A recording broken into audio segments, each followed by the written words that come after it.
3. There was 4 of us kids within 5 years. So my mom had to raise 4 kids by herself. My mom was a single mother. So she raised both of us completely by herself, which is...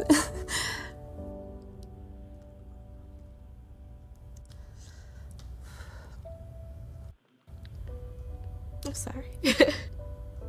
Their acting skills are I terrible. don't know how she raised 3 boys on her own with such grace. I've definitely seen her try to juggle both mom, dad, and everything else that she had to be for herself. She did all of it, and she did it all as though she was 2 people.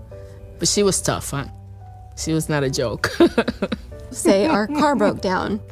Oh, well, that's the alternator. She was like, when you punch, she's like, you put your knuckle out and you just go for it. I mean, I don't even know if that's a thing. Even like opposite of her toughness, it was something very fragile, you know? Anything that needs help, a person, a thing, an animal, she will find it and she will nurse it back to health. That's my mom. Always very affectionate, very hugging and kissing and all of that. It was always nothing but love.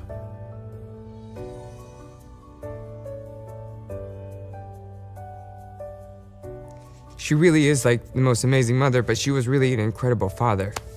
Truly incredible.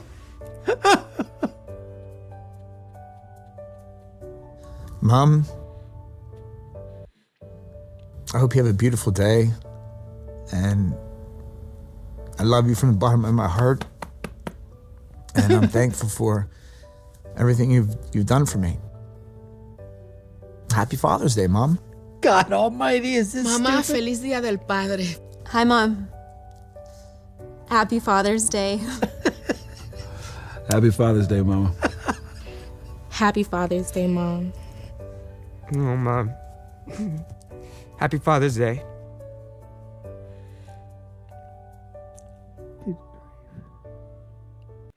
How apropos is it that this company, AngelSoft, that makes toilet paper, which basically means that this company, which is woke, is trying to go broke by basically hiring toxic feminists to attack toxic masculinity, to attack men on Father's Day, by basically saying single parenthood mothers need to attack. That's exactly what they're doing, folks. Don't get this wrong. That's exactly what this commercial is doing. And it is full of what? Crapola. I mean, how apropos is it that they're using toilet paper in which we wipe our arses with bowel movements? That's all verbal diarrhea, folks. That was verbal diarrhea of basically attacking fathers on Father's Day by telling mothers, Happy Father's Day. So Happy Mother's Day isn't enough. They need to crowd into the Father's Day space. That's what these elite, woke, social justice warriors, they have polished their halos. They were nothing but acting. Those were fake crocodile tears that they were doing. I don't know if these were real people, but they certainly look like actors to me. I mean, obviously real people, but they certainly look like actors to me. And what was that one guy? Oh, my mother told me to put my knuckle out like that and punch. I don't even know if that was a real thing. That's right. This whole thing that you guys were doing was so absolutely fake. It was unbelievable. But that's what the narrative is, folks. That's what the narrative is. Let's attack Father's Day and let's push mothers into the Father's Day spaces. This company, AngelSoft, when you go woke, oh my goodness, their arses are going to go broke. Let's continue, folks.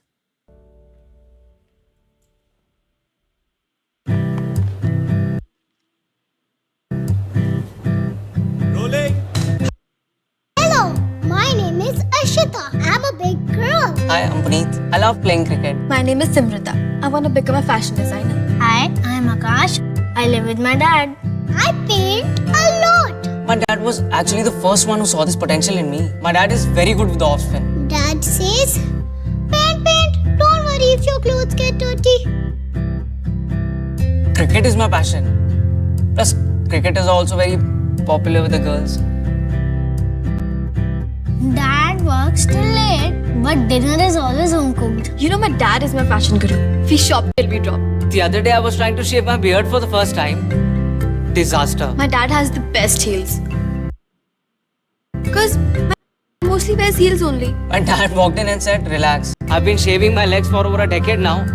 I can show you how to shave your beard. Sometimes I don't mind if I have to stay with grandma and dad goes for shopping with girls. It's okay. Every month, Dada goes to the beauty parlor. You want to meet my dad? You want to meet my dad? You wanna meet my dad? You want to meet my Sure. dad? Let's meet your dad.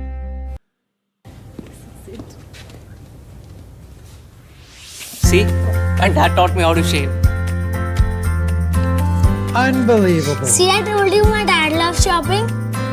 Unbelievable. My dad wears heels. Dada loves going to the beauty parlor. Huh? Happy Father's Day, Mom. Happy Father's Day, Mom. Happy Father's Day, Mama. Happy Father's Day, Mama. Okay. I can't believe that they actually got people from India to do a commercial to go woke, to virtue signal, to polish their halos, to become woke social justice warriors. Now, I can do this, okay? I cannot believe that they actually got people from India. They got children from India and actors from India to do a Father's Day commercial. But instead of doing Father's Day, they decided to go woke and then continue to do Mother's Day in lieu of Father's Day. They actually put Mother's Day, they crossed out Father's Day and supplanted Mother's Day into the Father's Day space. This is what they did in India. Hiring children actors from India and adult actors who are Indian. This is what they did to go woke across the globe in India. Unbelievable, folks. Unbelievable. I mean, this is just amazing that they did this. Just truly unbelievable. Wokeness goes around the globe, folks. Social justice warriors in every space on this planet. They're with us from now on. All we can hope for is that whenever these people go woke, whatever it is they're trying to promote, hopefully will go broke. Anyways, let's continue.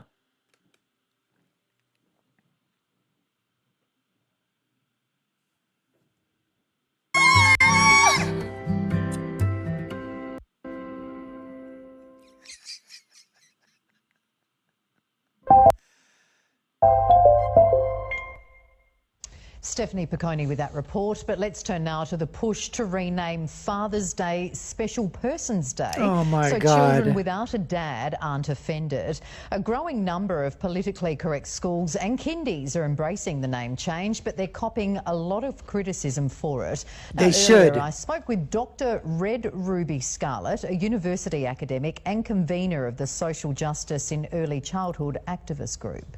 Red Ruby? Well, Red, firstly, thank you very much for your time. Take a look at this What is person. the argument for having Special Persons Day rather than Father's Day? Thank you for having me as well. If we think about children's rights and how they get to participate in a community and feel a sense of belonging, sometimes shifting the language around those emotive and important days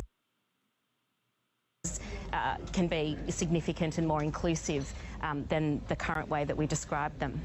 So is it essentially, though, for children who don't have a dad for whatever reason? Yes, but also there are children who have a dad who also have a grandfather and also have an auntie and also have other kinds of relatives. There are also a huge range of different family structures. So we have single parent families, satellite families, extended families, lesbian and gay families. What feedback are you getting from parents and teachers who have introduced these Special Persons Days?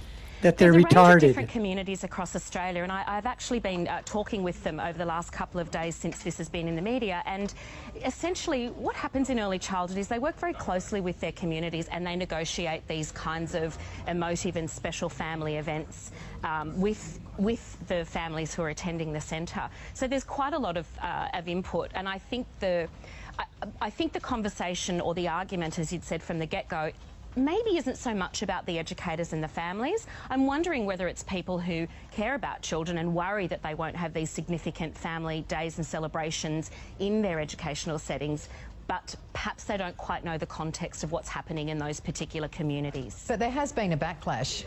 There has been a backlash, but the backlash hasn't necessarily come from families in those communities. It's people outside those particular contexts. Your activist group is social justice in early childhood. Why is social justice important for little kids? There's a lot of Australian research that has actually informed a lot of international research, teacher research, for example, that has demonstrated children's capacity to be really inclusive once they know about these ideas and they think, wow, why are people seeing this as a controversy? Why are we calling this political correctness when in fact it's about our right?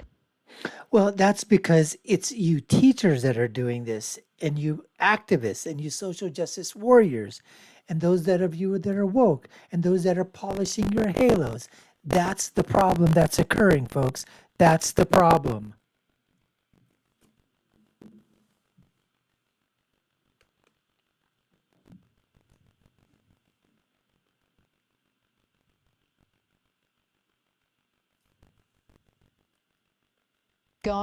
People will be wondering, I am anyway, is Red Ruby Scarlett your real name? Yes, it is. Oh, Dr. Scarlett, thank you very much for your time. Thank you very much. A couple of months ago, we introduced you to Dr. Warren Farrell, who says America is in the throes of a boy crisis. And as we reach Father's Day, it's worth revisiting the issue, especially since Dr. Farrell is here in the flesh in D.C., and he's up late with me on the Final Five. Last time I saw you was through the big monitor, and now I get you here in person. You're much better in person. I don't know how to take that. No, let's talk about this. Father's Day is upon us. You've been making the rounds. You've been going around the country. First of all, let's tell people. You said America's in a boy crisis, and I think for people who didn't see you last time, what is a boy crisis? Boys are doing worse in every single academic area, not only in the United States, but all over the developed world. They're doing worse in terms of emotional intelligence, worse in terms of committing suicide, going into depression. It used to be depression was a girl's thing. Now it's more with boys. They are doing much worse in terms of physical health. They're living, they're having trouble with sperm counts. Their IQs are going down. It is in 70 different areas. Boys are having problems, but it's mostly boys that do not have significant amount of father involvement. There are people who look at a lot of the situations you mentioned and say this is a matter of political correctness, that boys are being softened these days, but it's more than that. It is more than that. Boys have opportunities today that they've never had throughout history. Historically speaking, boys had to prepare for war. They had to be prepared for being a sole breadwinner. Today, they have more opportunities, more flexibility. But if they don't have any guidance by the culture as to what to be, they have a purpose void. And then if they have a purpose void and a dad void, they have nowhere to go. They become rudderless. Dads are very good at enforcing boundaries, which creates postponed gratification, which helps boys achieve. Without that and without a role model, a very high percentage of boys fall significantly behind. I'm lucky to have had my father with me for every step of my life. I still do to this day. I know a lot of people who didn't. They turn out just fine. But that said, when you look at the grand scheme of things, and you mentioned the word role model. Yes. What makes a good role model? Is there a good role model in lieu of a father figure? Well, first of all, a good role model is a biological dad, because the biological the boy, as he's growing up, starts wondering who he is. And as he searches for identity, he's half his dad and half his mom. And if he hears bad things about his dad or that type of thing, he starts worrying, am I bad like that? Am I narcissistic? Am I a liar? Or that type of thing. Now, if you can't have a father as a role model biologically, Get your son or son involved with the Cub Scouts, the Boy Scouts. Get them involved with a faith-based community. Make sure you choose your faith-based leader very carefully, and that he encourages boys of your son's age to talk with each other. Boys who are in trouble are boys who keep their feelings to themselves and repress who they are. You've been making the rounds, going around the country and talking to local leaders. I know that's one of the reasons you're here in D.C. Yes. Before we go, what are you doing? What's the conversation that you think that you have to have and that communities have to have with elected leaders, with other pillars of the community? First, they need to understand that there is a boy crisis, and that boy crisis is all over the world. And that when boys are in crisis mode, when they don't have a lot of father involvement, they're far more likely to join ISIS. So almost all of your ISIS recruits. And that's a big jump there. Yes. So obviously most boys who don't have fathers don't join ISIS. But of your ISIS recruits, almost all of them have in common that a lack of father involvement, not only the boys, but also the girls. Of your school shooters, the great majority of them have a lack of father involvement. Of your mass shooters, the great majority of them have a lack of father involvement. And so Father's Day is really a day to say, we need to have fathers become the new warrior, the new person to be involved, overcoming the barriers. If you're having trouble with connecting with your son, fight it out, work it out, communicate it out. Right before, last question before we go. You know, there are a lot of people watching, and there may be single mothers out there. Yes. And they say, my son is growing up, and a lot of these sons are pillars of the community. Yes. President Obama, you can look at him as an example. So it's not an all-encompassing problem, but it's something we should investigate, is what I'm gathering from you. Yes, the boys that are having significant problems, there's about 9 or 10 causes, but this is by far fatherlessness, and minimal father involvement is the most significant cause. One of the things that President Obama's mother did differently than many times happens is she constantly told positive stories about President Obama's father. And that's so one of the things that you can do for your child is to tell positive stories about the father, so the boy ends up feeling, I am inherently a worthwhile person. The book is called The Boy Crisis. Dr. Warren Farrell, good to see you again. You know, folks, you don't even need to see the studies that Dr. Farrell talks about, which is happening with these fatherless boys. Just take a look at the Black community and what happened to the Black youth, especially the male Black youth from the 1950s, when the number of families, the Black families, had a 2-family household, was in the upper 80s to 90%, to currently where it's in the low 20%. Fathers have left the Black community, and you see what has happened with Black youth. Crime statistics up, gang involvement up, burglaries up, murders up, every basically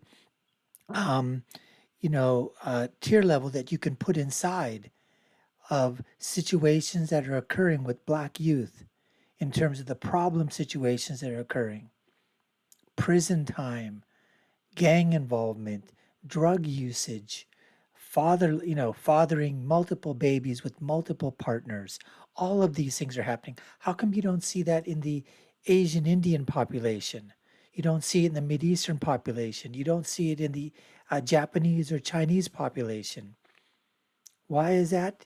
The fathers stay, there's a family unit that's there, that stays involved. The father is involved in the child's life, both the son's life and the daughter's life. We know that. Listen, the chances of somebody having both mother and father in the household and that child coming out and becoming a pillar of the community is a much higher, greater percentage rate than those without fathers. You take every statistical study out there, it's going to show you, and you have the evidence right in front of you from the Black community. Anyways, folks, we appreciate you taking the time to watch. You've been watching the Dr. Nasser Sheikh Show. I've been your host. My name is Dr. Nasser. If you haven't done so already, I'd love for you to subscribe to the channel, like, share, and follow us. You all know what to do. Take a look at our other video links above and below. My final thought is always, when you're right, you're right. And when you're left, you're wrong. Until next time, folks, take care and stay safe.